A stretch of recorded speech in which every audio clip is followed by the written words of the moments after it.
hay una mera hiperkeratosis, hiperplasia del epitelio, membrana basal conservada, y a nivel del estroma, ustedes van a encontrar, aparte del componente inflamatorio de tipo crónico, van a encontrar unas estructuras glandulares, ¿no?, de tipo colónica.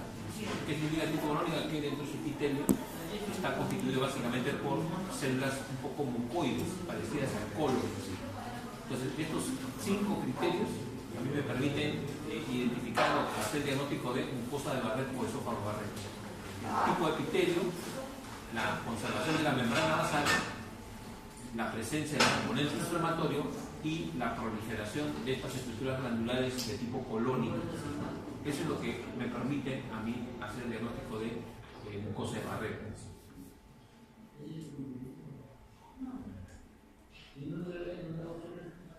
La segunda lámina corresponde a estómago, que también puede ser colon o cualquier otra digamos, estructura gástrica, intestinal, pero acá corresponde a estómago. El diagnóstico histopatológico es metaplasia intestinal.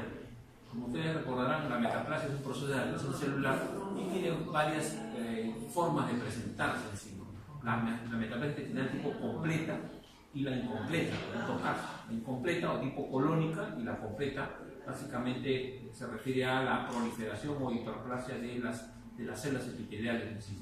En este caso es una metaplasia de tipo colónica o incompleta. ¿Por qué? Porque a nivel de la estructura de epitelio, de la mucosa básicamente, vamos a encontrar que dentro de su estructura va a haber presencia de células un poco medias, con unas células medias vaculares, ¿no? Una glándula gástrica con su luz, un epitelio, y dentro del componente celular de epitelial vamos a encontrar unas glándulas de tipo medias por células que tapizan a la mucosa, que es muy parecida a la mucosa del colon. Y aparte, lógicamente, vamos a encontrar el componente inflamatorio de tipo crónico y agudo, va a haber una hiperreactividad de las células, va a haber un incremento del componente vascular, y muchas veces estas metaplasias están asociadas básicamente por la presencia de Helicobacter pylori. Este Helicobacter pylori nosotros vamos a encontrar en la luz de la glándula. Acá siempre hay que tipificar la cantidad o el porcentaje de metaplasias que hay en la biopsia o en la estructura o en la pieza quirúrgica que mandan. ¿No? ¿Por qué? Porque ustedes saben que la metaplasia tipo colónica o cualquier tipo de metaplasia, si bien es un proceso de adaptación celular, pero el porcentaje de que muchos pacientes que presentan metaplasia intestinal de tipo colónica, en este caso, tienden un poco a mediano plazo a ver la probabilidad de poder desarrollar una displasia y probablemente pueden desarrollar un carcinoma, un adenocarcinoma. Entonces, por eso es importante tipificar y diagnosticar las metaplasias. En este caso, metaplasia colónica o incompleta. Miren acá, luz de la glándula, el epitelio está tapizado y la presencia de estas estructuras vaculares o células medias mucoides, así que forman parte del epitelio de las glándulas en este caso del tipo gástrico. Ahí está el infiltrado inflamatorio, la presencia de las células caliciformes. Estas células son células caliciformes con un material medio mucinoso, ¿no? Y básicamente esos son los criterios, ¿no? Ver la estructura de la glándula, el componente de las células que tapizan el epitelio glandular, y el componente inflamatorio con la hiperplasia, la hiperreactividad de los vasos también. En el caso de la enfermedad de Crohn, es una enfermedad infecciosa, básicamente, pero que está asociada fundamentalmente a lo que es la alteración de la mucosa y la submucosa, en este caso del colon. ¿Qué es lo que vamos a encontrar desde el punto de vista microscópico? Vamos a encontrar que la mucosa, en lugar de estar constituida básicamente por glándulas o parte de la mucosa, vamos a encontrar la presencia de un tejido de granulación, o sea, una úlcera. O sea, va a haber destrucción de las glándulas, presencia de tejido de granulación, o sea, una úlcera, y a nivel de la submucosa vamos a encontrar como una especie de presencia de unos pseudofolículos linfáticos, ¿no? Con gran cantidad de células linfocíticas, polimorfonucleares, que reemplazan prácticamente a la glándula, ¿sí? al componente glandular. Entonces, y lógicamente este componente inflamatorio no solamente va a estar en el estómago, sino va a inflamar las glándulas en sí. En muchos de los casos, en algunos casos prácticamente va a destruir y reemplazar a las glándulas.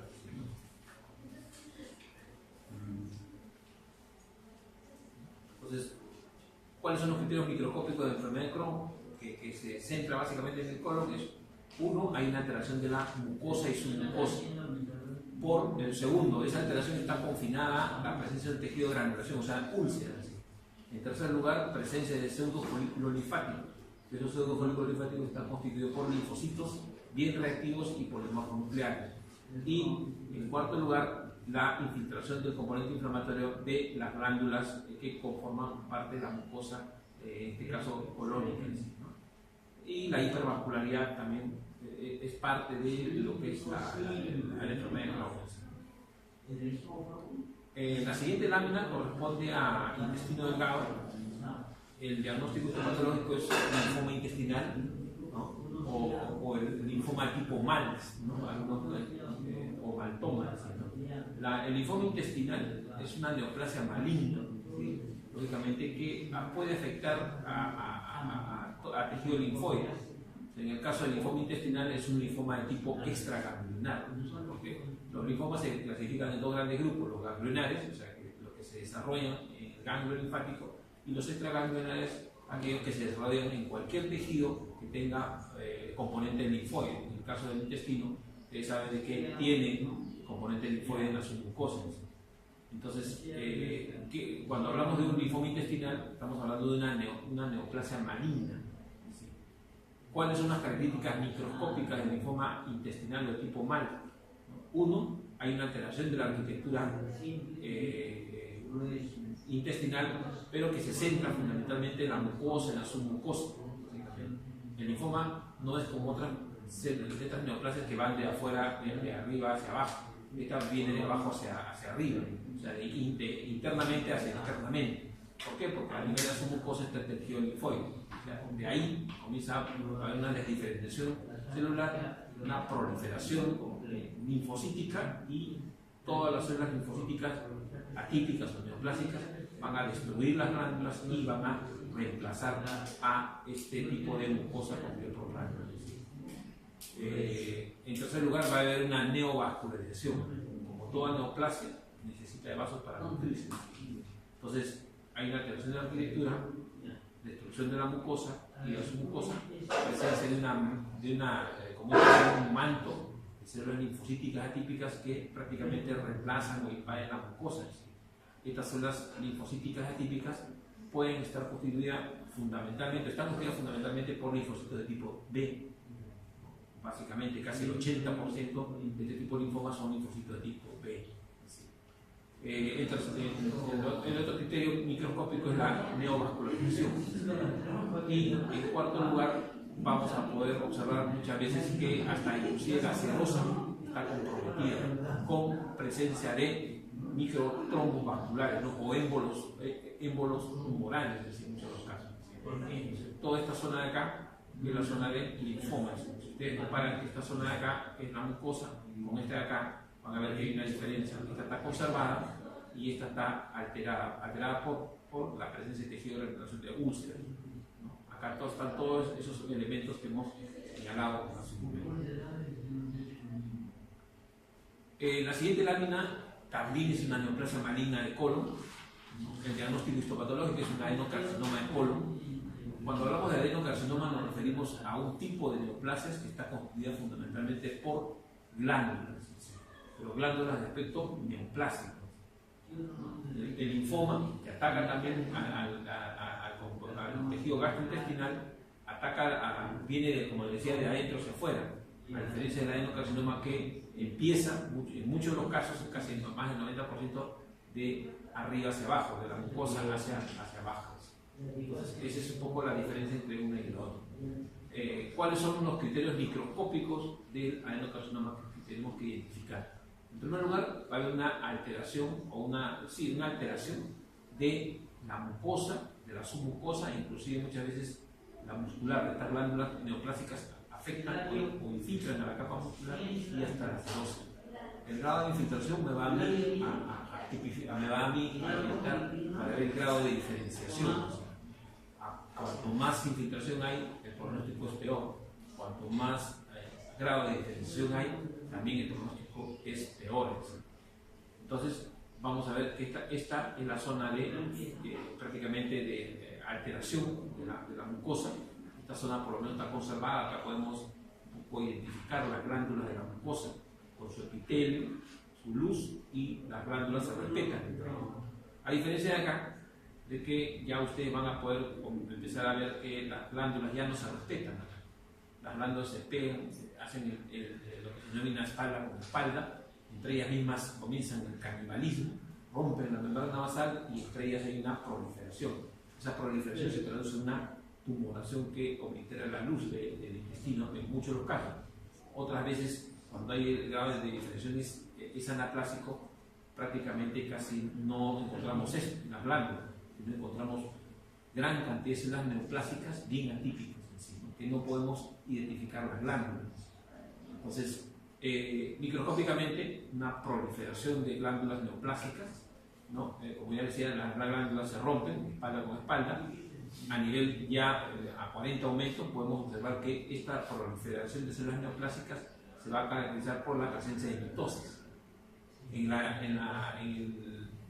descripción de una adenocarcinoma nosotros tenemos que tipificar qué cantidad de mitosis por 10 campos se presentan.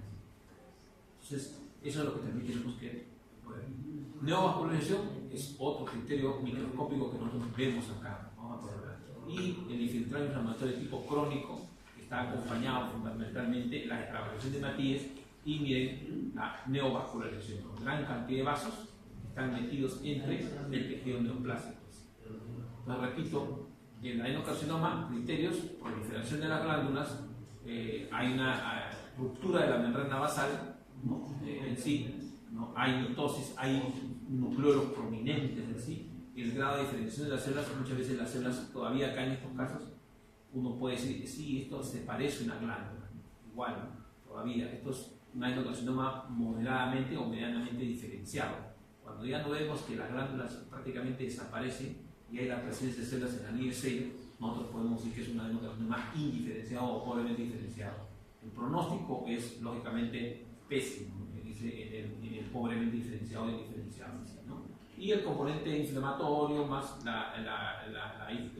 los Matías extravasados y la fibrosis en sí, ¿no? En estos casos. En el caso del hígado, bueno, ustedes ya saben que hay toda una serie de patologías benignas y malignas, ¿no? El diagnóstico histopatológico es una esteatosis hepática. La esteatosis hepática no es más que una degeneración, si lo podemos llamar así, de las células hepáticas, de los hepatocitos prácticamente. Entonces, ¿qué es lo que vamos a ver? Nosotros podemos observar desde el punto de vista microscópico. Uno, que hay una alteración del parénquima hepático en su totalidad. No, prácticamente acá no vamos a poder observar hepatocitos. Lo que vamos a ver son estructuras medias vacuoladas, llenas de grasa, ¿no? Y que muchas de ellas tienen el núcleo tirado para un costado, acá, el núcleo tirado. ¿Qué es lo que ha pasado acá? Se ha destruido prácticamente los hepatocitos no han podido metabolizar adecuadamente la grasa, ¿no? Y lo que han hecho es se han balonado, ¿no? Y han perdido su arquitectura. Este es tejido graso, ¿no? Entonces, ¿qué es lo que vamos a ver? En primer lugar, hay una alteración de la arquitectura del parénquima hepático que se traduce en la presencia de estructuras vaculadas, pequeñas, medianas o grandes, porque nosotros vamos a ver esteatosis hepática a gota pequeña, gota mediana, gota grande, va a depender mucho digamos, del balonamiento, ¿no? de las células hepatocíticas degeneradas. Entonces, alteración de la arquitectura por la degeneración balonante de los hepatocitos. En segundo lugar, las venas centrolobuliares van a estar dilatadas, congestivas, los espacios portas igual en sí. En cuarto lugar, vamos a poder observar que estas células hepatocíticas con degeneración balonante, el núcleo lo van a tener digamos, a un costado, ¿sí? Y los espacios interacinales, intracino-acino, prácticamente han desaparecido. Ahí lo que vamos a poder observar es hematíes extravasados, es decir, por el mismo proceso degenerativo. Entonces, supongamos que en el examen se ponga una fecha, ¿qué es lo que señala el puntero? El hepatocito con degeneración balonante. Diagnóstico histopatológico de esteatosis hepática. Señale diagnóstico etiopatogénico. Pues hay un montón de causas que producen la esteatosis hepática. De causas extrínsecas como intrínsecas. ¿Cuáles son los criterios de esteatosis hepática? Señala cuatro criterios microscópicos. Hay una alteración de la arquitectura hepática por la presencia de células vacuoladas, células hepatocitos con degeneración balonante. En segundo lugar, va a haber estos hepatocitos van a tener su núcleo excéntrico, ¿no? En tercer lugar, los espacios portas van a haber presencia de componente inflamatorio, ¿no? Con hematíes extravasados. En cuarto lugar, la vena central uvear va a estar congestiva y dilatada. Y en quinto lugar, los espacios portas va a haber congestión, va a haber una proliferación de los conductivos biliares a nivel de los espacios portas, ¿no? Y bueno, hay una serie de más elementos, pero básicamente esos 4 o 5 van a tener que ustedes aprendérselos y identificarlos, ¿no? Bueno, acá están identificados al 100%. La siguiente lámina también corresponde a parénquima hepático. El diagnóstico histopatológico es una cirrosis postnefrótica.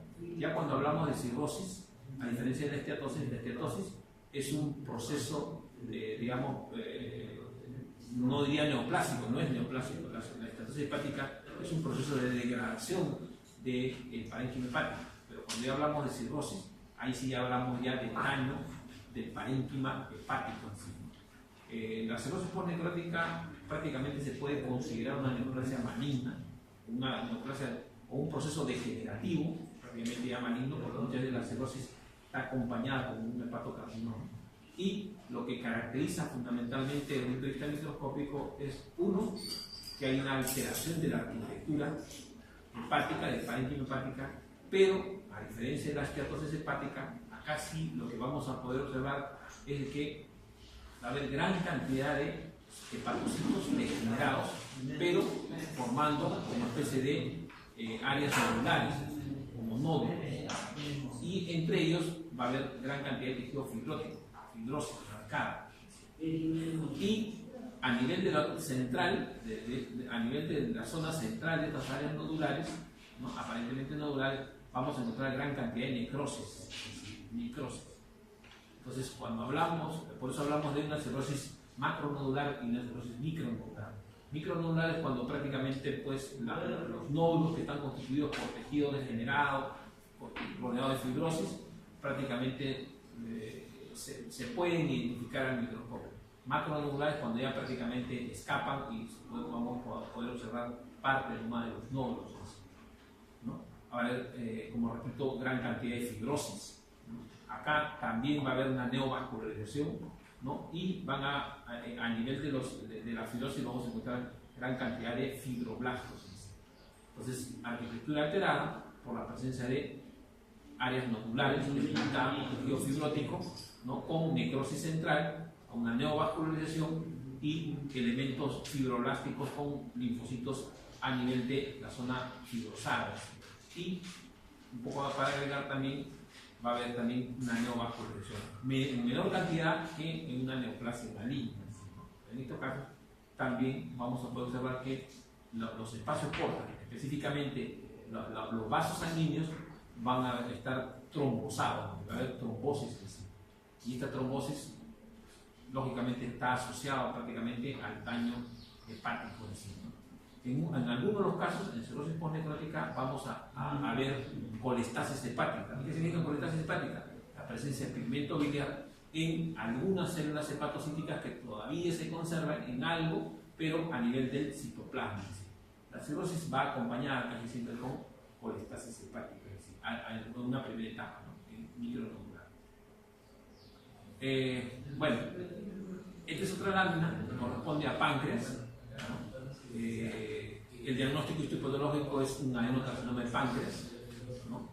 Como su nombre lo indica, es una neoplasia maligna que afecta fundamentalmente al tejido pancreático.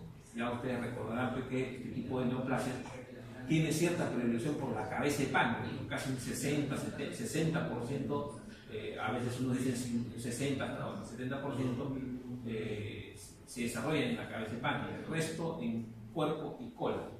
¿Qué es lo que vamos a poder observar desde el punto de vista macroscópico? Que en primer lugar el páncreas muchas veces aumenta o disminuye de tamaño. ¿Por qué? Va a estar en función al tipo de cronicidad. Pero lo que vamos a poder observar es que se forma una proliferación, son masas o formaciones tumorales, digamos, un poco incuradas, ¿no? Mal delimitadas, su color grisáceo, y a comparación del resto de la cola y del cuerpo, al momento de hacer la palpación, vamos a poder percibir que hay una diferencia entre la consistencia, entre la zona tumoral y la zona parcialmente conservada. Microscópicamente, ¿qué es lo que vamos a poder observar? Como toda neoplasia, va a haber una alteración de la arquitectura acinar pancreática que se traduce fundamentalmente en una proliferación de células que tapizan los acinos, o sea, el epitelio acinar. Va a haber una proliferación. Esta proliferación de células van a ser de células neoplásicas. Cuando yo hablo de células neoplásicas, son aquellas células que tienen la relación citoplasma-núcleo alterada, tienen un núcleo hipercromático de bordes irregulares, ¿no? Y en muchos de los casos pues, va a haber una proliferación y alteración de los acinos pancreáticos. En segundo lugar, vamos a poder observar que hay áreas de necrosis. El adenocarcinoma de páncreas siempre se caracteriza por la presencia de necrosis en un porcentaje significativo.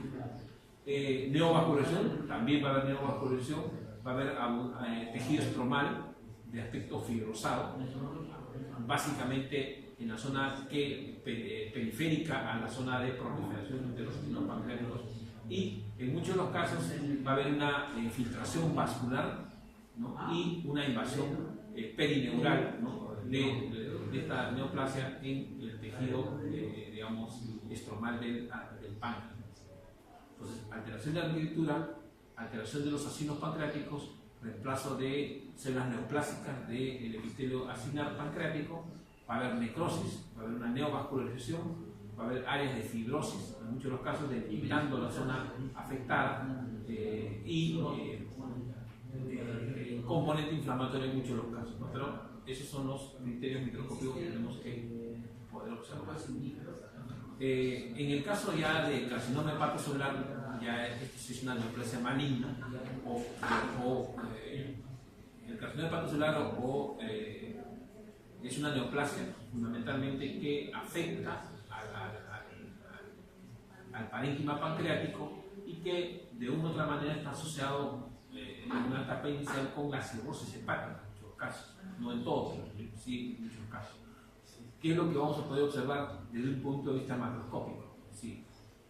Primero que el color rojo vinoso varía totalmente, ¿no? Es un color gris oscuro, grisáceo, verdoso, o sea, hay una serie de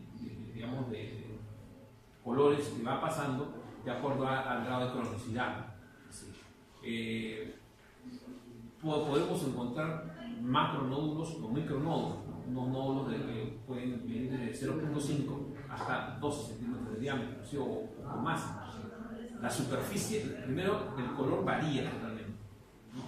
Es un color grisáceo o gris verdoso, ¿no? La consistencia es aumentada, es indurada, la superficie es irregular, multinodular, y ya desde el punto de vista microscópico esto se va a traducir en una alteración de la estructura hepática por la presencia de áreas nodulares, ¿no? En muchos de los casos delimitadas por fibrosis, y gran cantidad de células de hepatocitos neoplásicos, ¿no? Cuando yo hablo de hepatocitos neoplásicos ya tienen todas las características de una célula neoplásica en sí. Ahora, va a haber, sí, necrosis, gran cantidad de necrosis, ¿no? Y va a haber en las células neoplásicas, los hepatocitos neoplásicos propiamente dicho, vamos a encontrar pues, que va a haber en muchos de los casos mutosis, ¿no? Va a haber núcleos bien hipercromáticos de bordes bien irregulares, prácticamente casi los hepatocitos son núcleos en muchos de los casos, y la neovascularización también en estos casos vamos a encontrar colestasis hepática, ¿no? pero en estos casos ya encontramos una colestasis hepática extracelular. ¿Por qué extracelular? A diferencia de la cirrosis, porque en estos casos prácticamente ya los hepatocitos se degeneran y el pigmento biliar sale prácticamente al componente estromal. Bueno, esta es otra lámina que corresponde al testículo, ¿no? Es un corte de un tumor que en muchos de los casos es maligno, pero también hay una variedad digamos, de características. El diagnóstico histopatológico es un seminoma, ¿no? ¿Qué es lo que vamos a poder observar acá en este seminoma? El grado de diferenciación. Casi siempre, como repito, el seminoma es una neoplasia maligna que derivan de las zonas germinales del cerebro y que se traduce fundamentalmente desde el punto de vista macroscópico en una digamos, dilatación o aumento del volumen del testículo con marcado dolor, limitación funcional, y al momento de hacer digamos, el examen médico vamos a encontrar que el testículo no solamente ha aumentado el volumen, sino la consistencia es dura o endurada prácticamente, ¿no? Y la superficie es un poco rugosa. Desde el punto de vista microscópico, ¿qué es lo que vamos a poder observar? Que hay una alteración de los, digamos, de los conductos, ¿no? De los conductos, digamos, acinales del testículo, ¿no? Esta alteración se va a traducir en primer lugar, que hay una disminución o ausencia de la luz de estos conductos. En segundo lugar, el epitelio que tapiza los conductos o los acinos, lo que va a hacer es, va a haber una proliferación de células neoplásicas.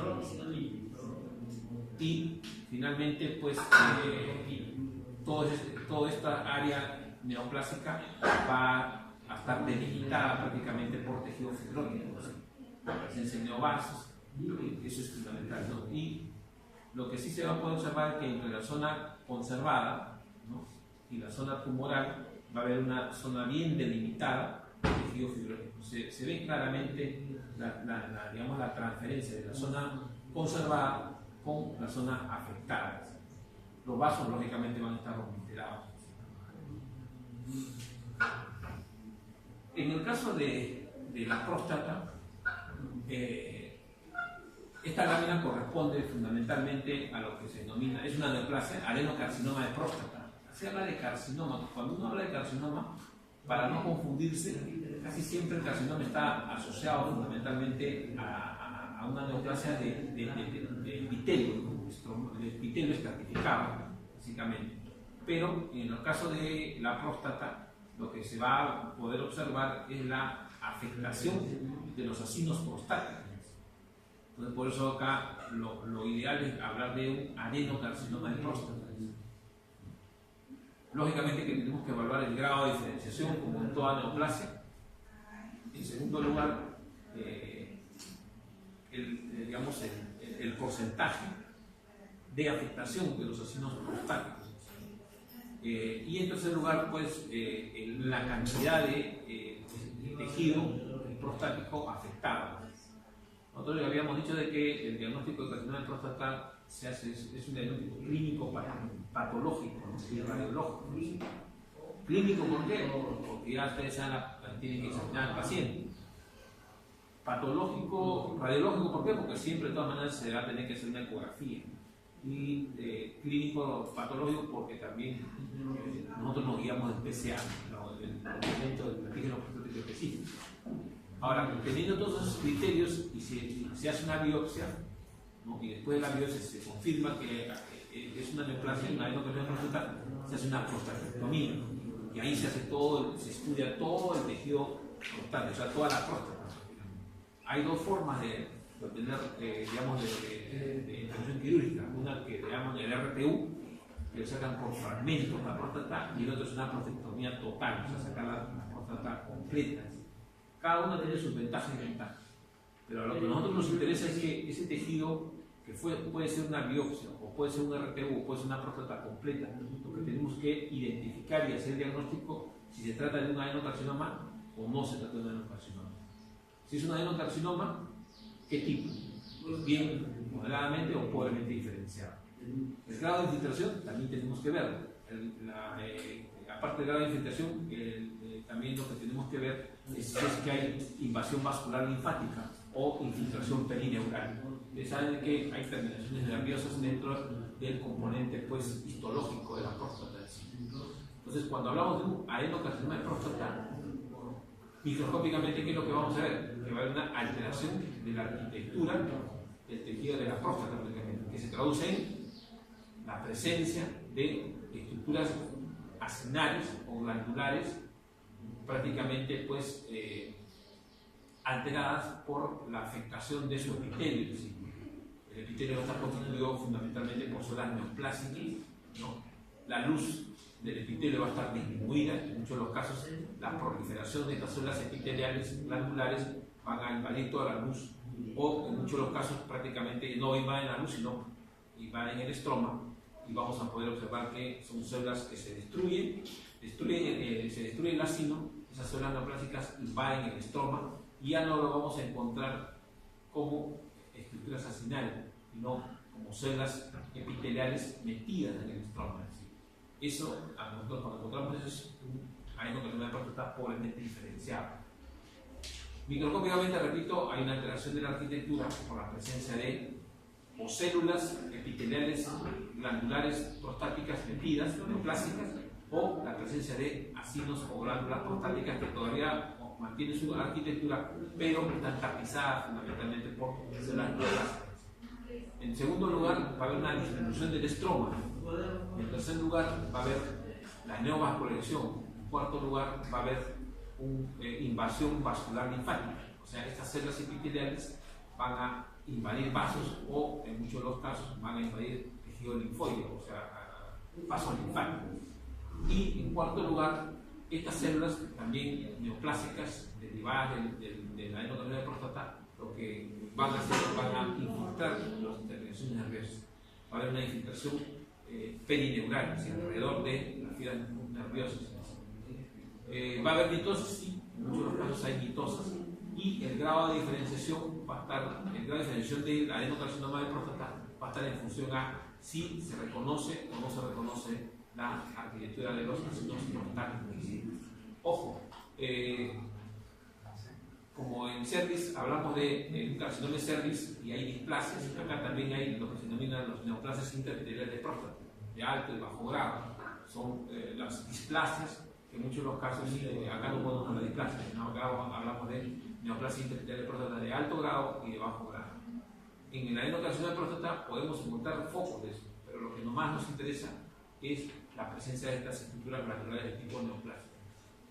Acá miren, a mayor aumento, son acinos prostáticos en los cuales hay una reducción, una disminución de la luz y hay una proliferación de células neoplásicas y que tapizan, ¿no? Con nucleolos prominentes, ¿no? Va a haber una disminución del estroma prostático, hay tejido fibrótico, van a haber a 40 aumentos gran cantidad de nucleolos prominentes o núcleo hipercromático, es decir, la luz disminuida, pero todavía acá podemos decir que sí se trata, sí podemos identificar que son estructuras de aspecto acinado glandulares.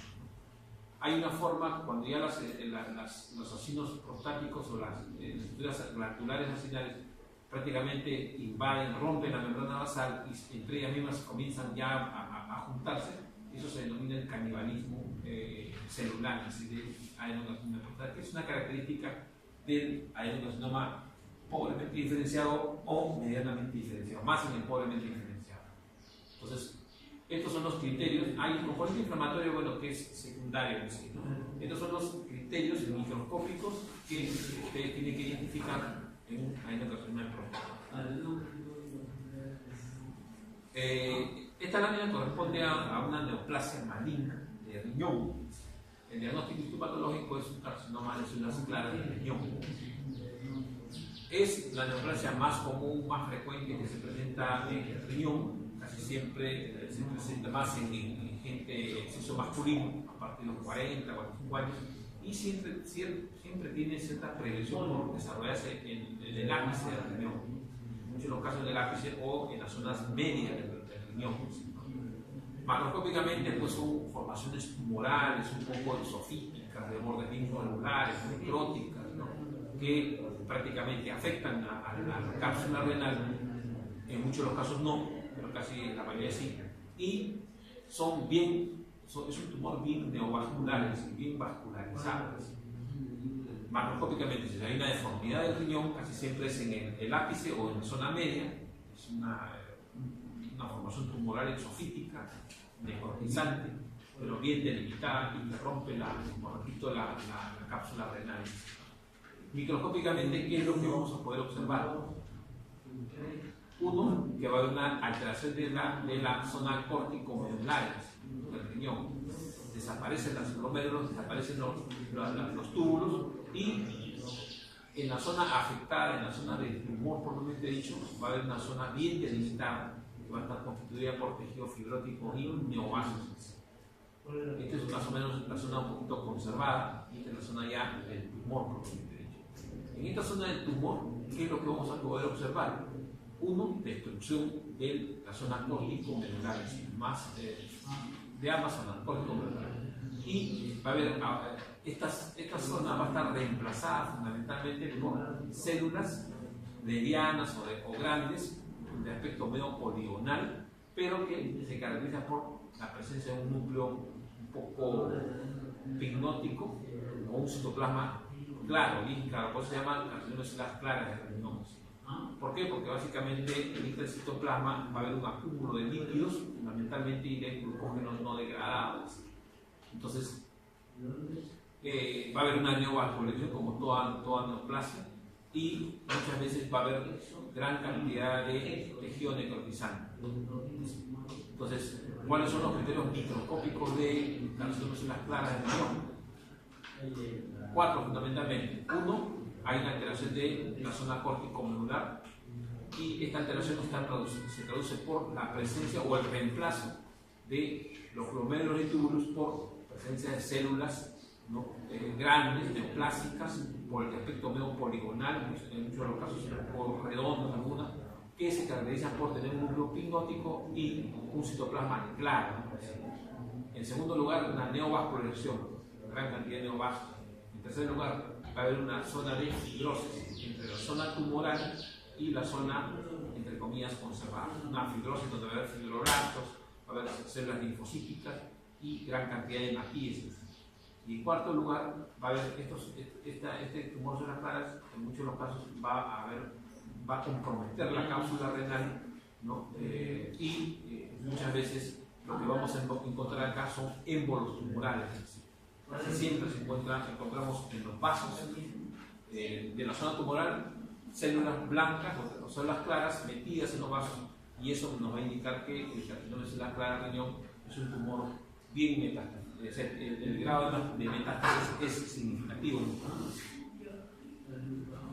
Bueno, acá, como les decía, una zona bien delimitada y la presencia de células con un núcleo pignótico y citoplasma claro por la acumulación de líquidos. No, miren, acá hay un aumento, a mayor aumento, 40, son células claras, núcleo, citoplasma claro, igual acá. Hay cierto pleomorfismo, ¿no? Puede haber una célula más grande que otras, pero prácticamente desaparecen los glomérulos y los túbulos. Bueno, ya pasamos a todo lo que es patología cérvico-vaginal, ¿no? De patología de genitales femeninos. El órgano es cuello uterino. El diagnóstico histopatológico es un carcinoma in situ de cervix, ¿no? O carcinoma in situ de cervix, ¿no? Es una neoplasia maligna, básicamente, ¿no? Que en muchos de los casos está precedida por lesiones preneoplásicas, ¿no? Cuando hablo de lesiones preneoplásicas me refiero a displasia. Ahora, uno de los factores etiológicos de la presencia del carcinoma in situ de cervix es la presencia, se asocia fundamentalmente con la presencia de PBH, papiloma humano, y displasia, ¿no? O también una de las etiologías también está asociada fundamentalmente a digamos, procesos inflamatorios, infecciosos a repetición, mal diagnosticados y mal tratados, mal manejados desde el punto de vista médico. Pero una de las etiologías más resaltantes es la asociación con el PBH en sí. Macroscópicamente, bueno, ¿qué es lo que vamos a poder observar? Un cuello o un exocervix, pues, un poco el color, ¿no? El color medio rojizo, en muchos de los casos es un poco, que da la impresión que es un exocervix un poco sangrante, ¿no? En segundo lugar, el cuello está prácticamente un poco dilatado, ¿sí? Pero el color y digamos el aspecto sangrante, en el peor de los casos, muchas veces nos hacen pensar que estamos frente a un carcinoma in situ de cervix. Microscópicamente, ¿qué es lo que vamos a poder observar? Ustedes saben que el exocervix está constituido básicamente por un epitelio estratificado en un estroma, donde hay pocos vasos. A diferencia del endocervix, que está constituido por un epitelio monoestratificado y en el estroma hay glándulas. Cuando hablamos de carcinoma in situ, nos referimos a una neoplasia maligna que afecta fundamentalmente el epitelio estratificado, ¿no? Y que, en segundo lugar, respeta la membrana basal, o se llama in situ. Entonces, hay una alteración, el primer criterio microscópico, hay una alteración del epitelio estratificado por la presencia de células epiteliales de aspecto neoplásicos. O sea, todas estas células epiteliales son neoplásicas, como ustedes lo ven. O sea, acá ya no podemos diferenciar de superficial, intermedia para las células sanas, pero todas son neoplásicas. Hay algunas células de efecto menocoidocítico que está asociado al PBH, y en segundo lugar, la presencia de la membrana basal que está todavía conservada. En tercer lugar, va a haber una neovascularización. En cuarto lugar, un componente inflamatorio de tipo crónico, severo, ¿no? Fundamentalmente. Y en quinto lugar, lo que sí vamos a poder observar, que en muchos de los casos este carcinoma in situ cervix puede extenderse a las glándulas endocervicales. Entonces, cuando se extienden a las glándulas endocervicales, ahí nosotros podemos hablar de un carcinoma in situ de cervix con extensión glandular. Es diferente. Un carcinoma in situ y otro carcinoma in situ con extensión glandular. Y con extensión glandular tiene más, digamos, prioridad. ¿Por qué? Porque ya ahí estamos observando, estamos informando que ya no solamente el carcinoma in situ está confinado al exo, sino prácticamente invadido el endocervix. Y eso lo asocian fundamentalmente a que en poco tiempo este carcinoma in situ puede desarrollarse un carcinoma epidermoide, un carcinoma infiltrante. Entonces, esos son los cuatro criterios. Uno, hay una alteración del epitelio estratificado que es reemplazado prácticamente por células neoplásicas, con características neoplásicas. En segundo lugar, la membrana basal está conservada. En tercer lugar, hay neovascularización. En cuarto lugar, un componente inflamatorio de tipo crónico, severo, ¿no? Y en muchos de los casos, como repito, cuando hay compromiso de las glándulas endocervicales, hablamos de carcinoma in situ con extensión glandular. Estas células coilocíticas, por si acaso coilocíticas, no coilocíticas, que son estas de acá. Bien. La siguiente lámina corresponde a también una patología benigna digamos, del miometrio, de útero, ¿no? Y el diagnóstico histopatológico es una adenomiosis. La adenomiosis no es más que una patología benigna que se traduce fundamentalmente o está asociada fundamentalmente a un tipo de endometritis o endometriosis, ¿sí? Que se traduce desde un punto de vista clínico por un sangrado persistente en la paciente, ¿no? Con una alteración en el componente menstrual. ¿Sí? Macroscópicamente, lo que sí podemos observar que el endometrio, mejor dicho, el miometrio va a estar aumentado de volumen. ¿Sí? La relación entre el endometrio y el miometrio en relación a la edad de la paciente, vamos a poder observar que está alterado. ¿Qué otro criterio macroscópico vamos a poder observar? Siempre y cuando pues, se haga pues, una histerectomía y podemos, digamos, en el laboratorio examinarlo. Lo que vamos a poder observar es que la consistencia, el aspecto del miometrio va a ser un aspecto medio esponjoso, ¿no? Y el diagnóstico microscópico está basado fundamentalmente en la presencia o en la identificación de glándulas endometriales en el miometrio. Entonces, basta la presencia de glándulas endometriales prácticamente que infiltran el endometrio, me va a dar el diagnóstico de adenomiosis.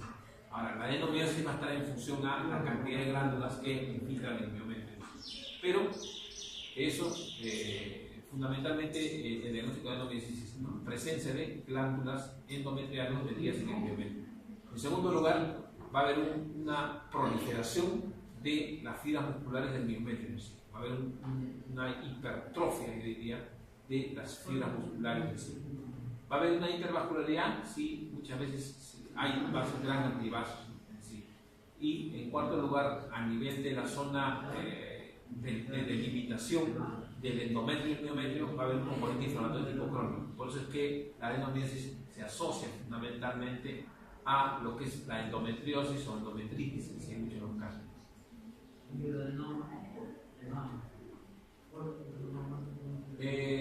Bueno, esto también seguimos con patología de endometrio. Ya, cuando ya hablamos de un adenocarcinoma de endometrio, ya ustedes saben que nos referimos a una neoplasia maligna del endometrio. Hay una variedad histológica de adenocarcinoma de endometrio, va a depender mucho de la estructura de las glándulas, del componente glandular, etcétera, etcétera. Pero lo que para fines de la práctica, lo que nosotros tenemos que poder identificar es de que el adenocarcinoma de endometrio, desde un punto de vista macroscópico, se puede observar en primer lugar que hay un sangrado masivo, un sangrado. En segundo lugar, cuando se examina a la paciente, lo que vamos a poder observar es que hay un engrosamiento del endometrio y en la mayoría de los casos va a haber una proliferación, una formación tumoral de tipo exofítica, ¿no? Que prácticamente va a invadir la luz de la cavidad uterina, y eso es lo que va a producir prácticamente el sangrado.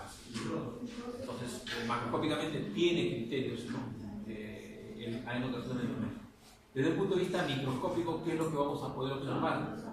Uno, hay una alteración de la arquitectura del endometrio porque hay la presencia de una proliferación de las glándulas endometriales, proliferación atípica. Miren acá, prácticamente todas las glándulas endometriales, ¿no?, están prácticamente constituidas por células neoplásicas, que forman como una especie de estructuras arborescentes, ¿no? En segundo lugar, estas glándulas neoplásicas van a estar prácticamente haciendo el canibalismo glandular, ¿no? Lo que denominamos espalda con espalda. Va a haber ruptura de la membrana basal y hay una proliferación de estas, ¿no? Los núcleos, si bien es cierto, las glandulares normalmente son basales, en estos casos ya no, pues son núcleos grandes, medianos, con núcleos prominentes, bien hipercromáticos, la relación citoplasmática alterada, y ya no son basales, los núcleos prácticamente están por todos lados, ¿no? Entonces, eso es lo que fundamentalmente en el adenocarcinoma de endometrio vamos a poder observar. El grado de diferenciación es igual que los demás, bien diferenciado, moderadamente diferenciado, pobremente diferenciado.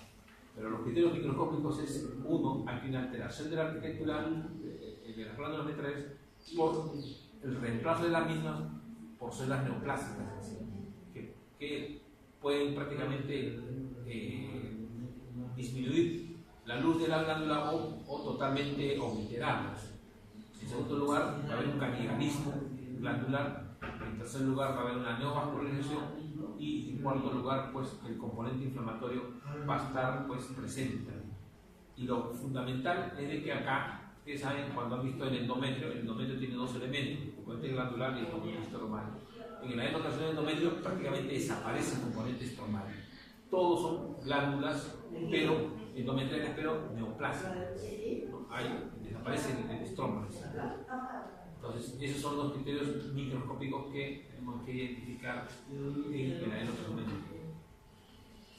El leiomioma de uterino, bueno, ya ustedes lo han visto, es un tumor benigno, ¿no? Un tumor fibroepitelial, ¿no? O un tumor fibroso, fibroepitelial, que se desarrolla no solamente en el útero, sino en cualquier órgano que tiene tejido muscular. Entonces, el leiomioma de útero uterino es un tumor benigno, lógicamente, y que se caracteriza porque el color es medio gris blanquecino, la superficie es un poco lisa, la consistencia es dura o indurada y puede medir desde 0.5 hasta 40 o más, ¿no? Centímetros de diámetro medido del cielo. Microscópicamente, ¿qué es lo que vamos a poder observar? ¿No? Vamos a poder observar que el estroma de este tumor, de este leiomioma, va a estar constituido básicamente por células de aspecto fibroso, fibroblastos, pero bien reactivas, ¿no? Y van a construir estas células fibroblásticas, van a estar delimitadas y formando como una especie de remolino, bien delimitadas por tejidos fibrosos. Ahora, en muchos de los casos hay ausencia de estroma, todo es tejido, todo es celularidad y va a haber una hipervascularidad en muchos de los casos. Ahora, ojo, los leiomiomas pueden ser los leiomiomas comunes y corrientes, que vamos a poder encontrar en células fibroblásticas a manera de remolino, les cortan macroscópicamente y van a ver como una especie de remolino, hasta que desde el punto de vista microscópico podemos encontrar leiomiomas hipercelulares. Ahora, no ahora último, sino hace buen tiempo también se habla de leiomiomas atípicos. O sea, ojo, hay una variedad de leiomiomas, así no creen que solamente el leiomio es el mioma propiamente dicho, sino hay una variedad de leiomiomas porque en muchos de los casos estos leiomiomas pueden, por X razón, desarrollarse y formar lo que se denominan los leiomiosarcomas, que ya sería una neoplasia tipo maligna. Bueno, esto es un corte histológico de una trompa normal. Vamos a poner su epitelio, su estroma, en fin, ya es un poco para recordar la histología, ¿no?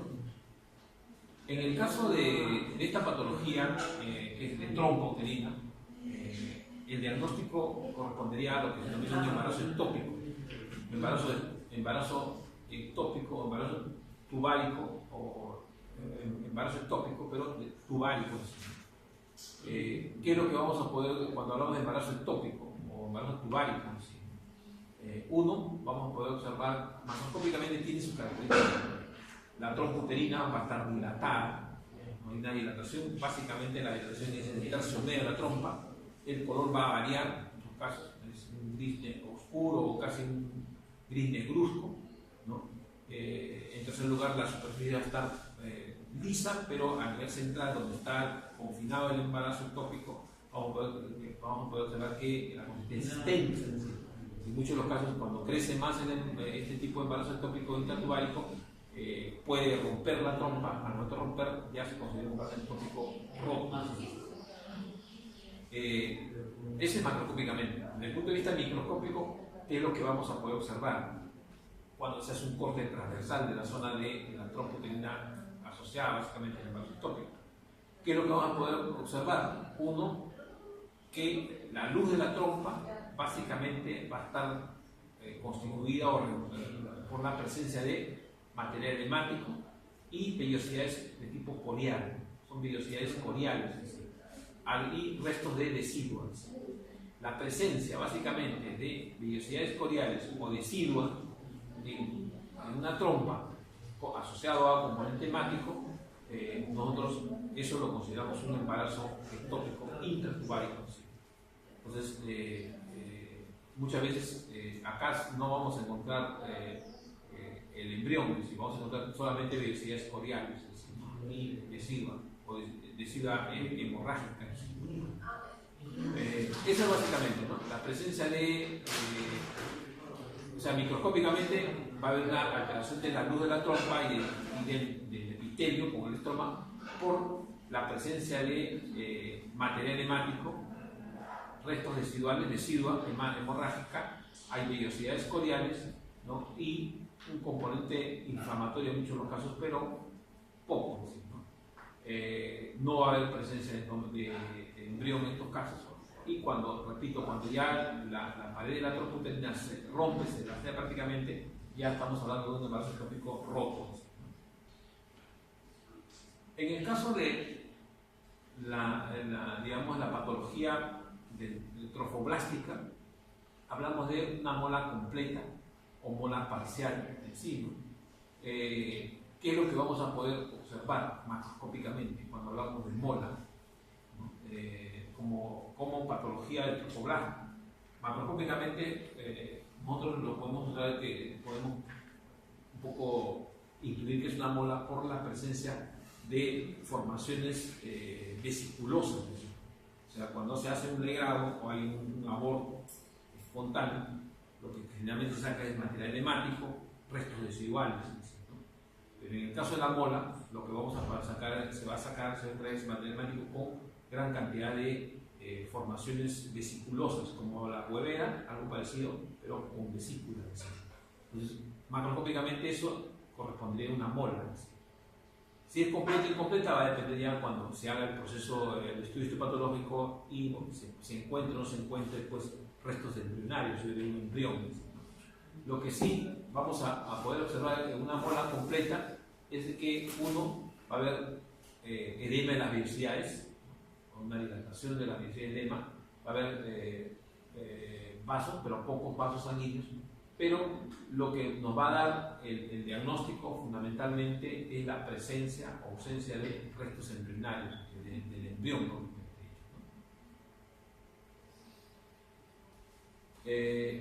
Cuando hablamos de restos placentarios y deciduos, esto ya correspondería a un aborto espontáneo, ¿no? ¿Qué es lo que vamos a poder observar cuando hablamos de restos placentarios o deciduales? Que lo primero, este material va a estar constituido fundamentalmente por vellosidades placentarias. Esta vellosidad placentaria básicamente, como ustedes saben, pues, va a estar constituida por un epitelio, el citocincicio y un estroma bien vascularizado, en primer lugar. Eso cuando hablamos de restos placentarios. En segundo lugar, vamos a encontrar restos residuales con material hemático, lo que se denomina deciduitis hemorrágica. Cuando hablamos de deciduitis hemorrágica, muy a la par de encontrar restos residuales, que es la adhesiva, los materiales hemáticos, vamos a encontrar componente inflamatorio de tipo agudo. Ahí podemos hablar de una deciduitis aguda hemorrágica. Entonces, repito, en la lámina de restos placentarios y deciduos, lo que vamos a poder encontrar e identificar, uno, son vellosidades placentarias, constituidas, como ya lo saben ustedes. En segundo lugar, vamos a encontrar material hemático. En tercer lugar, restos residuales, todo esto acá. En cuarto lugar, componente inflamatorio de tipo agudo. A eso de una deciduitis aguda hemorrágica. En algunos casos, las vellosidades placentarias van a estar edematizadas, pero casi siempre se encuentran pues, asociados a restos placentarios y componentes residuales.